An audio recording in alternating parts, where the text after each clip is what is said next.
The philosophy of the Tao is one of the two great principal components of Chinese thought. There are, of course, quite a number of forms of Chinese philosophy, but there are two great currents which have thoroughly molded the culture of China, and they are Taoism and Confucianism. And they play a curious game with each other. Confucius said the goody-goodies are the thieves of virtue, meaning that to try to be wholly righteous is to go beyond humanity, to try to be something that isn't human. So this gives Confucian approach to life and justice and all those sort of things a kind of queer humor, a sort of boys will be boys attitude, which is nevertheless a very mature way of handling human problems. It was, of course, for this reason that the Japanese Buddhist priests who visited China to study Buddhism, especially Zen priests, introduced Confucianism into Japan. Because despite certain limitations that Confucianism has, and it always needs the Tao philosophy as a counterbalance, Confucianism has been one of the most successful philosophies in all history for the regulation of governmental and family relationships. But of course, it is concerned with formality. Confucianism prescribes all kinds of formal relationships, linguistic, ceremonial, musical, in etiquette, in all the spheres of morals. And for this reason has always been twitted by the Taoists for being unnatural. You need these two components, you see, and they play against each other beautifully in Chinese society. Roughly speaking, you see, the Confucian way of life is for people involved in the world. The Taoist way of life is for people who get disentangled. Now, as we know in our own modern times, there are various ways of getting disentangled from the regular lifestyle, say, of the United States. If you want to go through the regular lifestyle of the United States, you go to high school and college, and then you go into a profession or a business. And you own a standard house, and you raise a family, and you have a car or two cars, and do all that jazz. But a lot of people don't want to live that way. And there are lots of other ways of living besides that. So you could say that those of us who go along with the pattern correspond to the Confucians, and those who are bohemians or bums or beatniks or whatever, and don't correspond with the pattern, they are more like the Taoists. Because the Taoist is really, actually in Chinese history, Taoism is a way of life for older people. Lao Tzu, the name given to the founder of Taoism, means the old boy. And the legend is that when he was born, he was already had a white beard.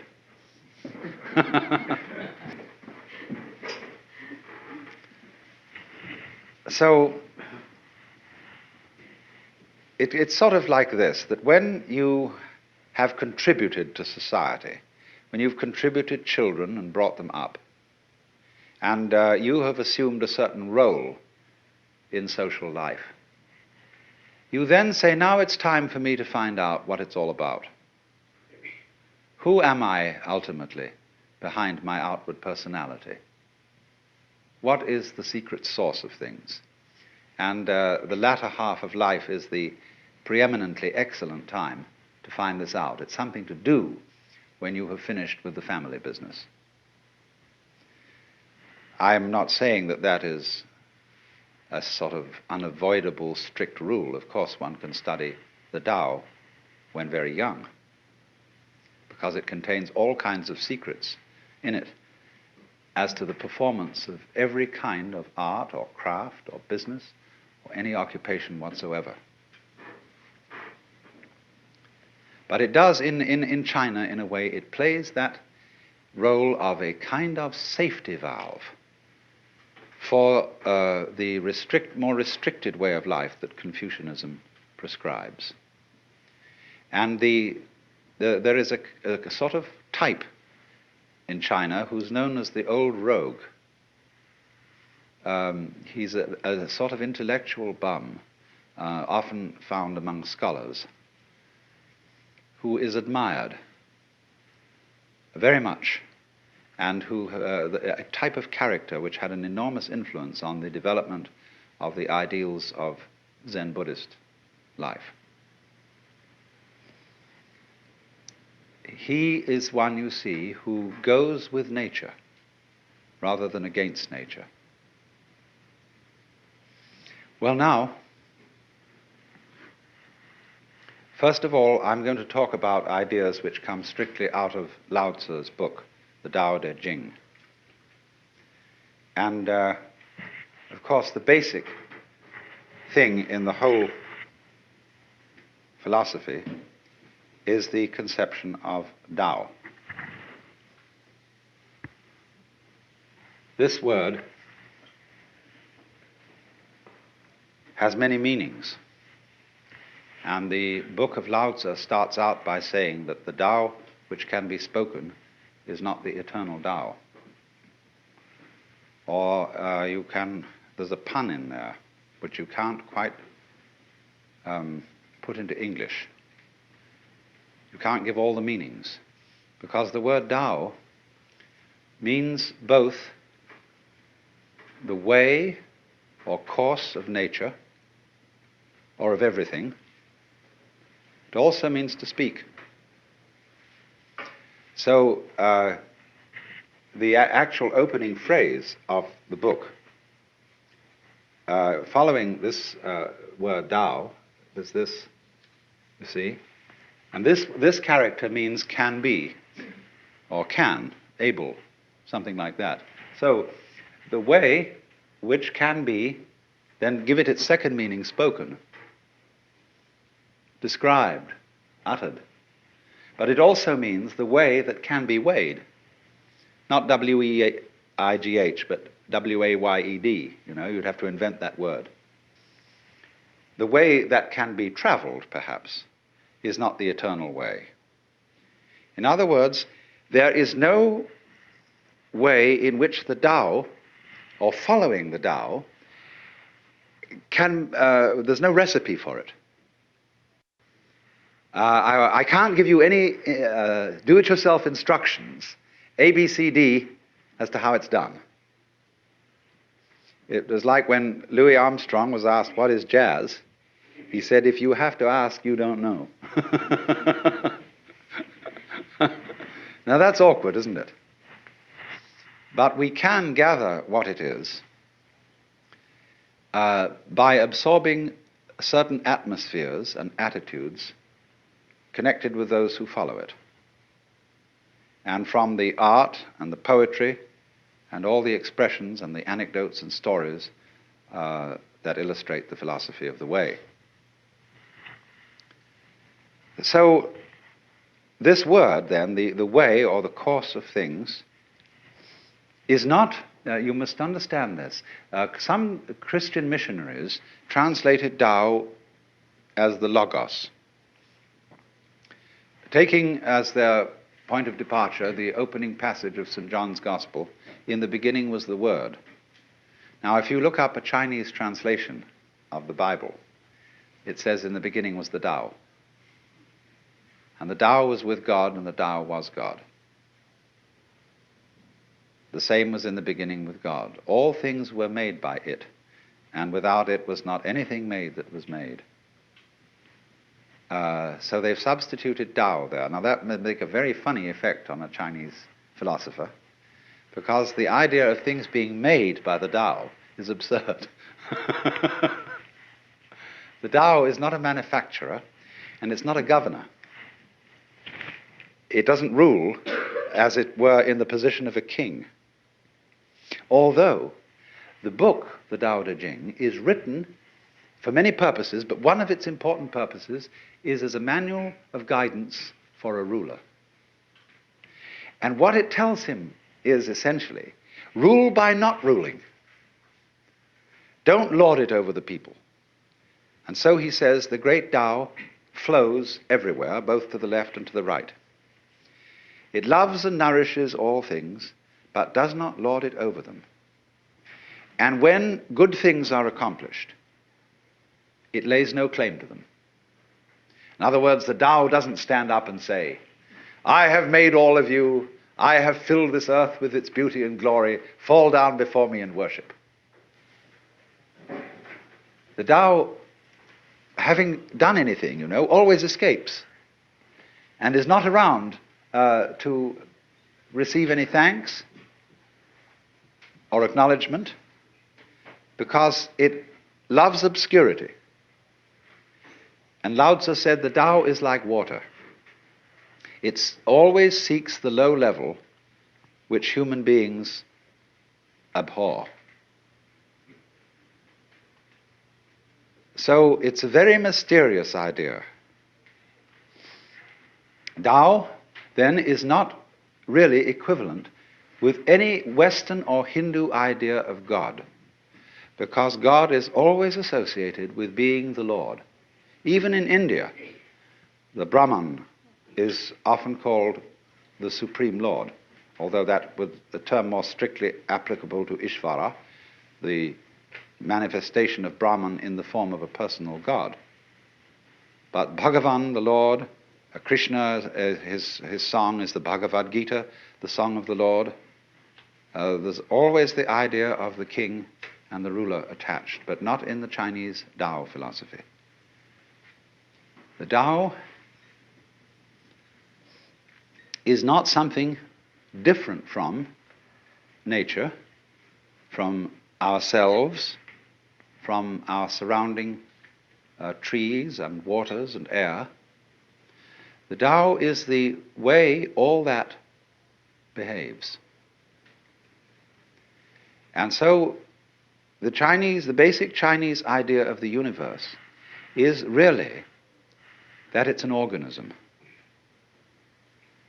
And as we shall see when we get on to Zhuangzi, who is the sort of elaborator of Lao Tzu, he sees everything operating together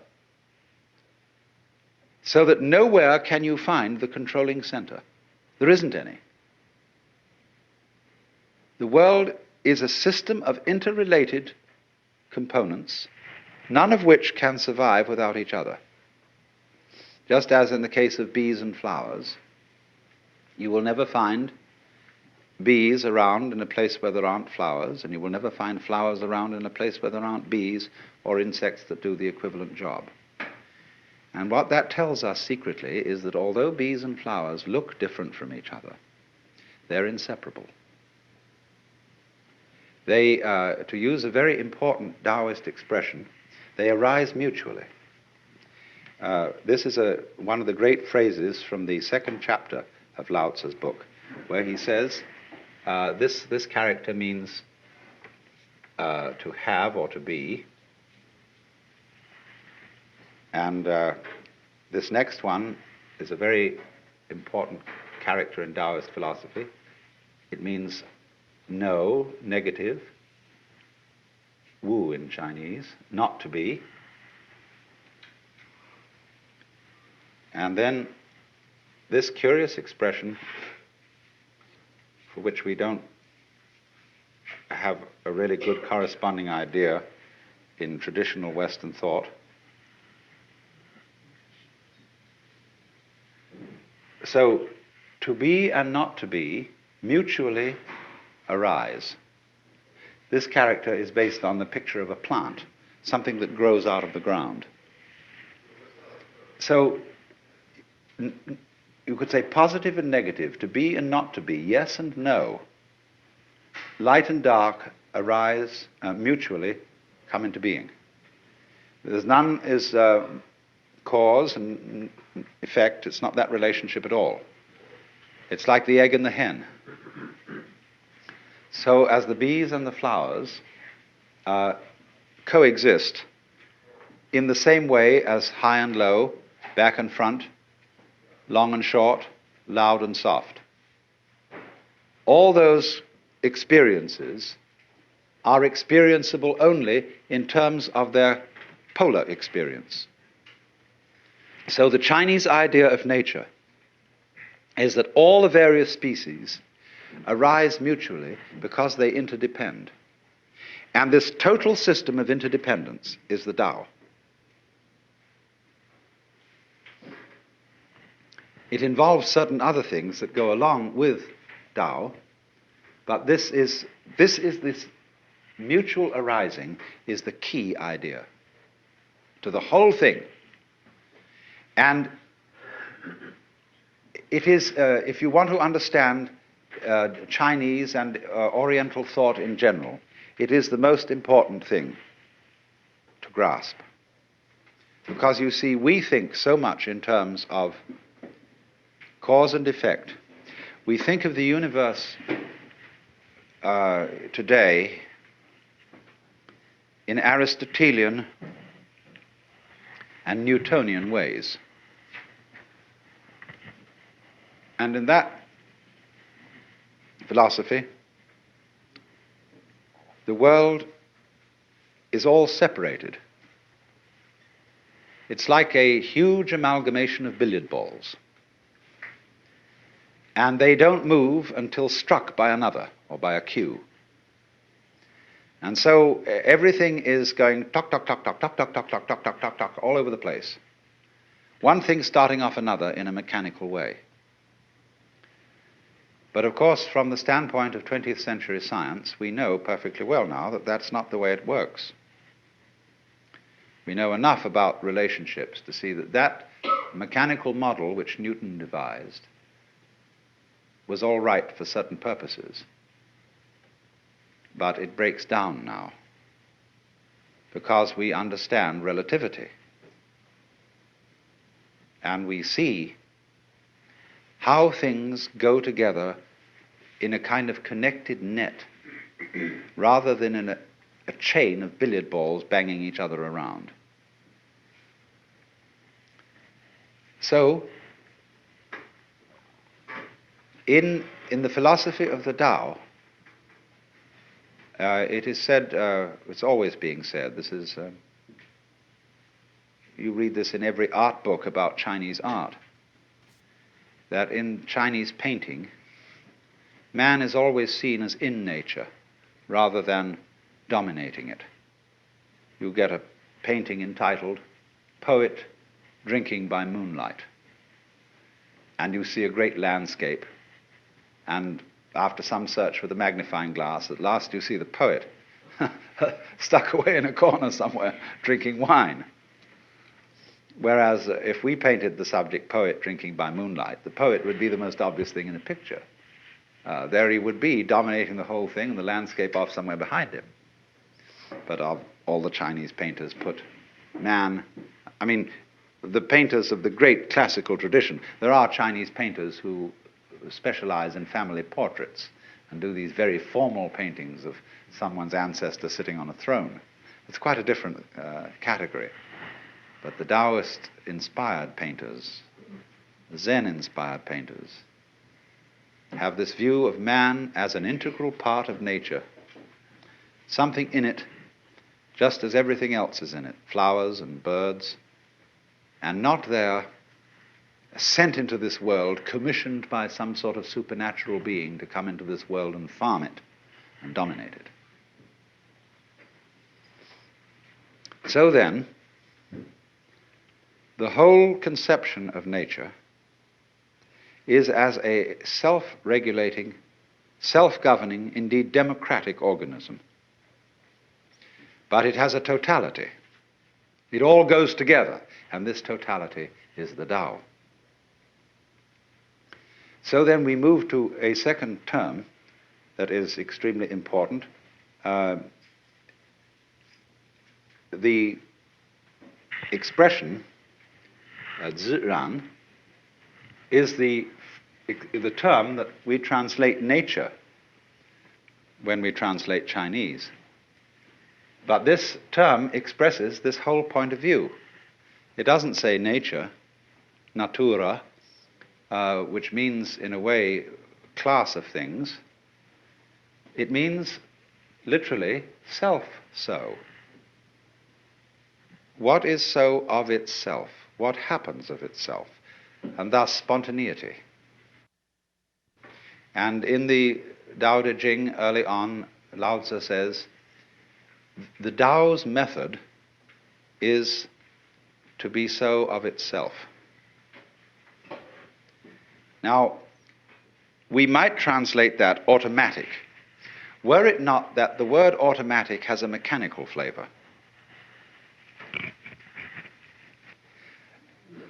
Ziran, as this is called, or shizen in Japanese, means spontaneous, yes. It happens as your heart beats. You don't do anything about it. You don't force your heart to beat. You don't make it beat. It does it by itself. Now figure a world in which everything happens by itself. It doesn't have to be controlled. It's allowed. Whereas, you might say, the idea of God involves the control of everything going on. The idea of the Tao is the ruler who abdicates and lets all the people, trusts all the people to conduct their own affairs. To let it all happen. So, this doesn't mean, you see, that there isn't a unified organism. Everything is in chaos. It means that the more liberty you give, the more love you give, the more you allow things in yourself and in your surroundings to take place, the more order you will have.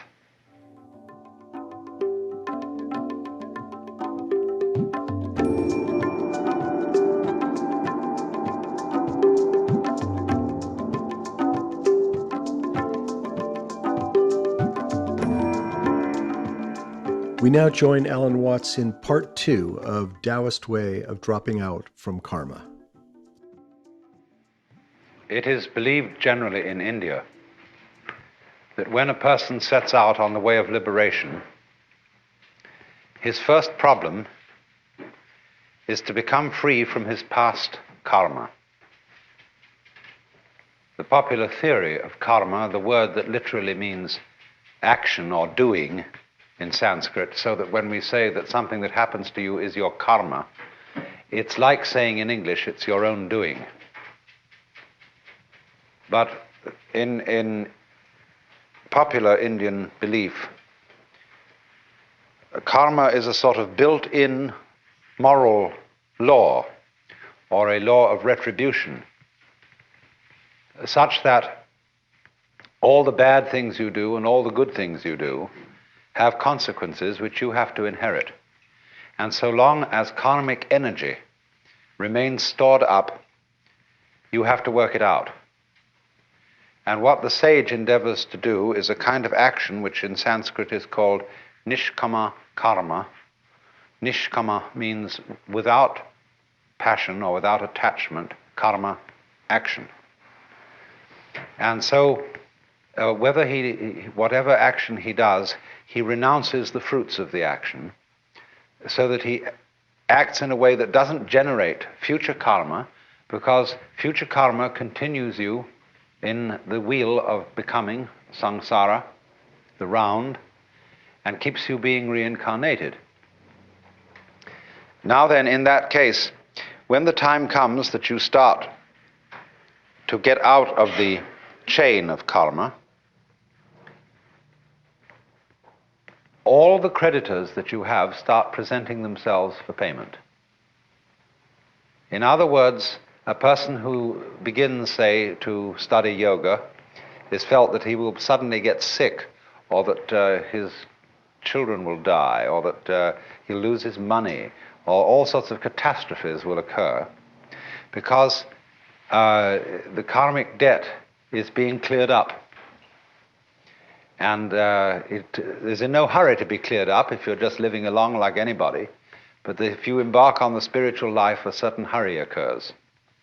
And therefore, since this is known, it's rather discouraging to start these things. The Christian way of saying the same thing is that if you plan to change your life, shall we say, to turn over a new leaf, you mustn't let the devil know, because he will oppose you with all his might if he suddenly discovers that you're going to escape from his power. So, for example, if you have a bad habit, say you drink too much, and you make a New Year's resolution that during this coming year you'll stop drinking, that's a very, very dangerous thing to do, because the devil will immediately know about it. And what will happen will be this: he will confront you with the prospect of 365 drinkless days. And that will be awful, just overwhelming. And you won't be able to make much more than 3 days on the wagon. So in that case, you compromise with the devil and say, just today I'm not going to drink, you see, but tomorrow maybe, we'll go back. Then when tomorrow comes, you say, oh, just another day, let's try out, that's all. And the next day you say, oh, one more day won't make much difference. So you only do it for the moment, and you don't let the devil know that you have a secret intention of going on day after day after day after day. But of course, there's something still better than that. And that is not to let the devil know anything. And that means, of course, not to let yourself know. One of the many meanings of that saying, let not your left hand know what your right hand doeth, is just this. And that was why in Zen discipline, a great deal of it centers around acting without premeditation. As those of you know who read Herrigel's book, Zen in the Art of Archery, it was necessary to release the bowstring without first saying, now. There's a wonderful story, you may also have read, by a German writer, von Kleist, about a boxing match with a bear. The man can never defeat this bear because the bear always knows his plans in advance and is ready to deal with any situation. The only way to get through to the bear would be to hit the bear without having first intended to do so. That would catch him. And so this is one of the great, great problems in the spiritual life, or whatever you want to call it, is to be able to have intention and act simultaneous. By this means, you escape karma and you escape the devil. So you might say that the Taoist is exemplary in this respect. That this is getting free from karma without making any previous announcement. Of simply, supposing we have a train and we want to unload the train of its freight cars. You can go to the back end and you can unload them one by one and shunt them into the siding. But the simplest of all ways of unloading is to uncouple between the engine and the first car, and that gets rid of the whole bunch at once. And it is in that sort of way, you see, that the Taoist gets rid of karma without challenging it. And so it has the reputation, you see, of being the easy way. There are all kinds of yogas and ways for people who want to be difficult. And one of the great gambits of a man like Gurdjieff was to make it all seem as difficult as possible, because that challenged the vanity of his students. If some teacher, some guru says, really, this isn't difficult at all, it's perfectly easy, some people will say, oh, he's not really the real thing. We want something tough and difficult, and when we see somebody starts out giving you a discipline that's very, very weird and rigid, people think, now there is the thing. That man means business. See? And so they flatter themselves by going to such a guy that they are serious students, whereas the other people are only dabblers and so on.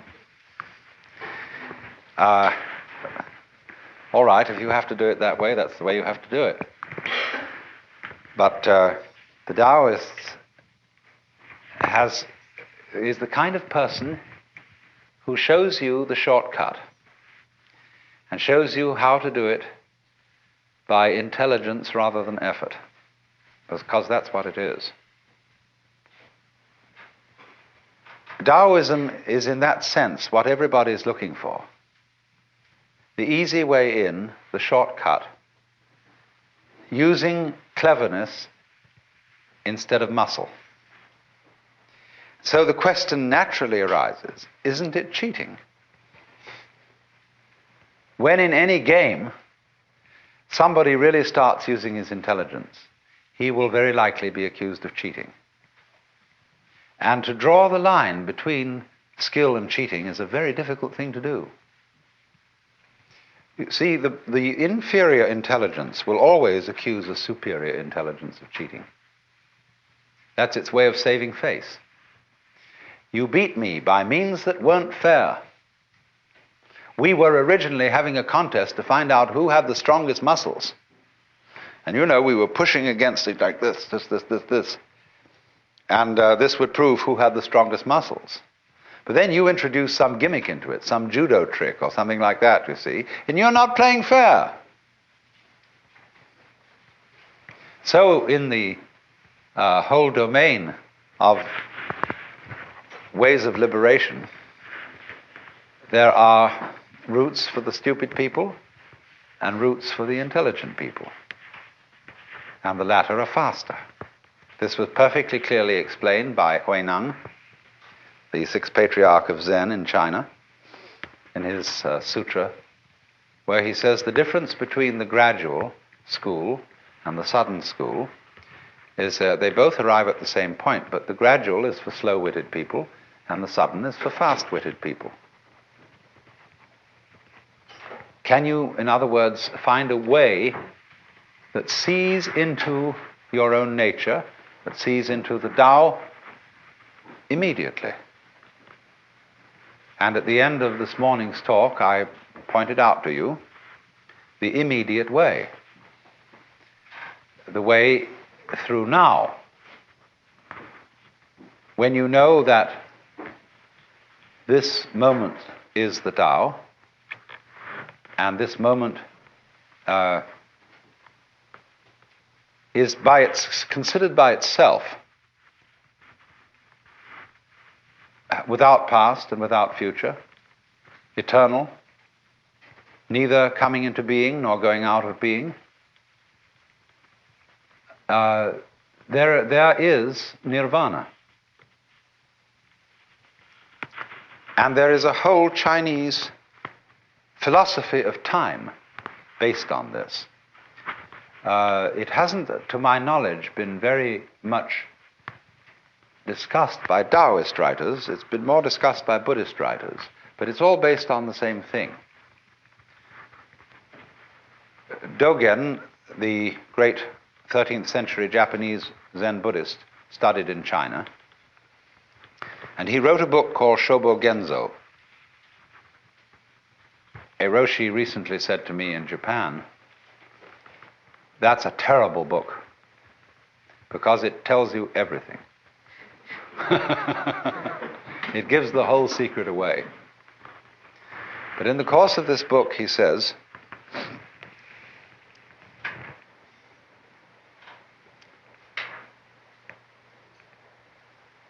there is no such thing as a progression in time. The spring does not become the summer.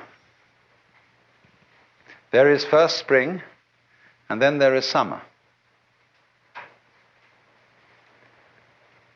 So in the same way, you now do not become you later. This is T.S. Eliot's idea in Four Quartets, where he says that the person who has settled down in the train to read the newspaper is not the same person who stepped onto the train from the platform. And therefore also you who sit here are not the same people who came in at the door. These states are separate, each in its own place. There was the coming in at the door person, but there is actually only the here and now sitting person. And the person sitting here and now is not the person who will die. Because we are all a constant flux. And the continuity of the person from past through present to future is as illusory in its own way as the upward movement of the red lines on a revolving barber pole. You know, it goes round and round and round, and the whole thing seems to be going up or going down, whichever the case may be. But actually nothing is going up or down. So when you throw a pebble into the pond and you make a concentric rings of waves, there is an illusion that the water is flowing outwards. And no water is flowing outwards at all. Water is only going up and down. What appears to move outward is the wave, not the water. So this kind of philosophical argument says that our seeming to go along in a course of time, it doesn't really happen. The Buddhists say suffering exists, but no one who suffers. Deeds exist, but no doers are found. A path there is, but no one who follows it.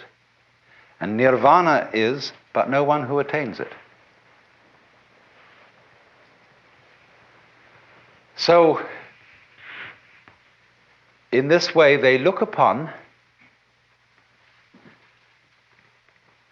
the continuity of life as the same sort of illusion that is produced when you take a cigarette and in the dark whirl it, and the illusion of a circle is created, whereas there is only the one point of fire.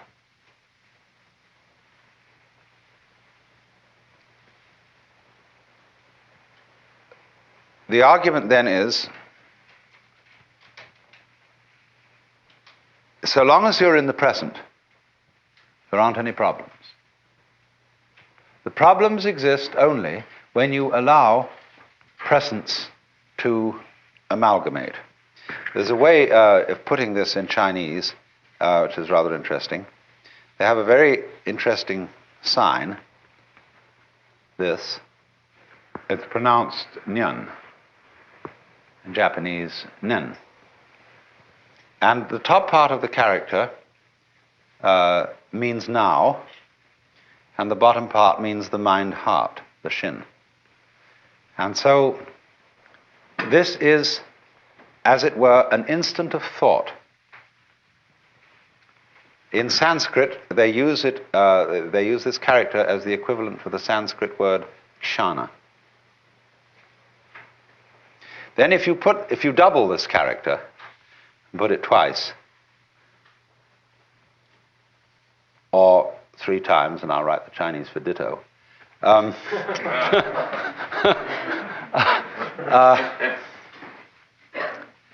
nyan nyan means thought after thought after thought. Now, the Zen master Joshu was once asked, what is the mind of a child? And he said, a ball in a mountain stream. What do you mean by a ball in a mountain stream? He said, thought after thought after thought with no block.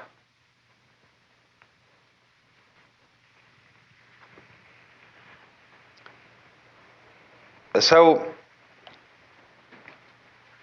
he was using, of course, the mind of the child as the innocent mind, the mind of a person who's enlightened. One thought follows another without hesitation. The thought arises, it doesn't wait to arise. As when you clap your hands, the sound issues without hesitation. When you strike flint, the spark comes out. It doesn't wait to come out. And that means that there's no block. So, thought, nyan, nyan, nyan, describes what we call in our world the stream of consciousness. Blocking consists in letting the stream become connected, chained together, in such a way that when the present thought arises, it seems to be dragging its past, or resisting its future, saying, I don't want to go.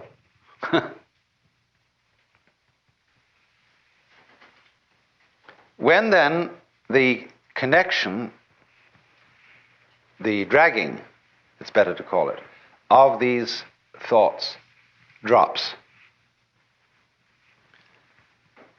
you've broken the chain of karma. If you think of this in comparison with certain problems in music, it's very interesting. Because when we listen to music, we hear melody only because we remember the sequence. We hear the intervals between the tones, but more than that, we remember the tones that led up to the one we are now hearing, and we are trained musically to anticipate certain consequences. And to the extent that we get the consequences we anticipate, we feel that we understand the music. But to the extent that the composer does not adhere to the rules and gives us unexpected consequences, we feel that we don't understand the music. And if he gives us harmonic relationships, which we are not trained to accept, that is to say, to expect, we say, well, this man is just writing garbage. But of course, it becomes apparent that the perception of music, the ability to hear melody, will depend upon a relationship between past, present, and future sounds. And you might say, well, you're talking about a way of living that would be equivalent to listening to music with a tone-deaf mind, so that you would eliminate the melody and have only noise. And so in your Taoist way of life, you would eliminate all meaning and have only senseless present moments.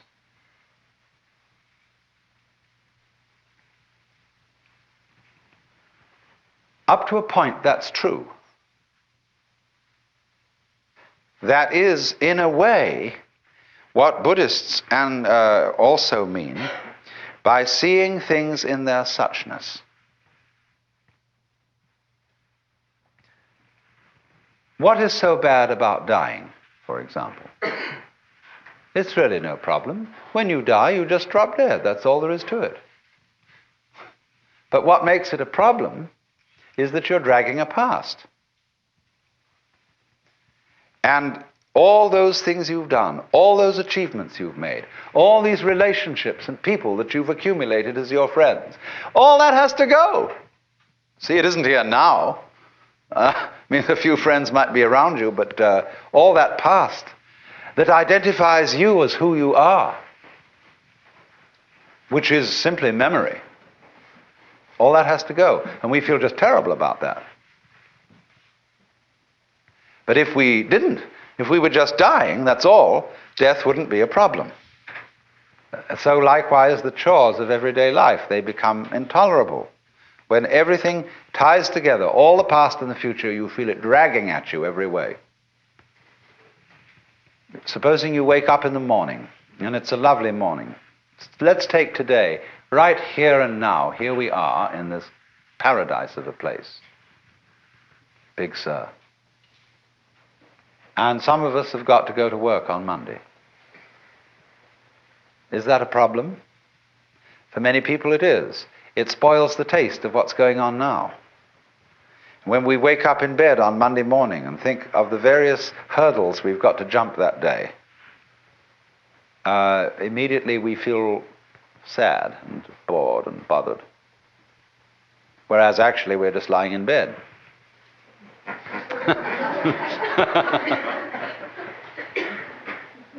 So the Taoist trick says, simply live now and there will be no problems. That's the meaning of the Zen saying, when you are hungry, eat. When you are tired, sleep. When you walk, walk. When you sit, sit. Rinzai, the great Tang Dynasty master, said, in the practice of Buddhism, there is no place for using effort.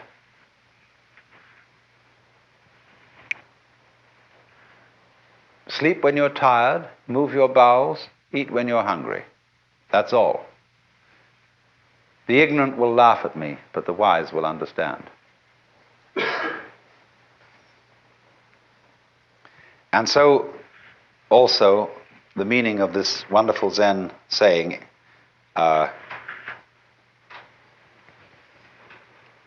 day, that's the character for the sun, day, that is good day. Every day is a good day. On condition, you see, that day is like nyan nyan. They come one after another, and yet there's only this one. You don't link them. This, as I intimated just a moment ago, seems to be an atomization of life. Things just do what they do. The flower goes poof, and people go this way, go that way, and so on, and that's what's happening. It has no meaning, it has no destination, it has no value. It's just like that. And when you see that, you see it's a great relief. That's all it is. But then when you are firmly established in suchness, in that it's just this moment, you can begin again to play with the connections. Only you've seen through them. But now you see they don't haunt you. Because you know that there isn't any continuous you running on from moment to moment, who originated at some time in the past and will die at some time in the future. All that's disappeared. So you can have enormous fun anticipating the future, remembering the past, and playing all kinds of continuities. This is the meaning of that famous Zen saying about mountains are mountains. To the naive man, mountains are mountains, waters are waters. To the intermediate student, mountains are no longer mountains, waters are no longer waters. In other words, they've all dissolved into the point instant, to the kshana. But for the fully perfected student, mountains are again mountains and waters are again waters.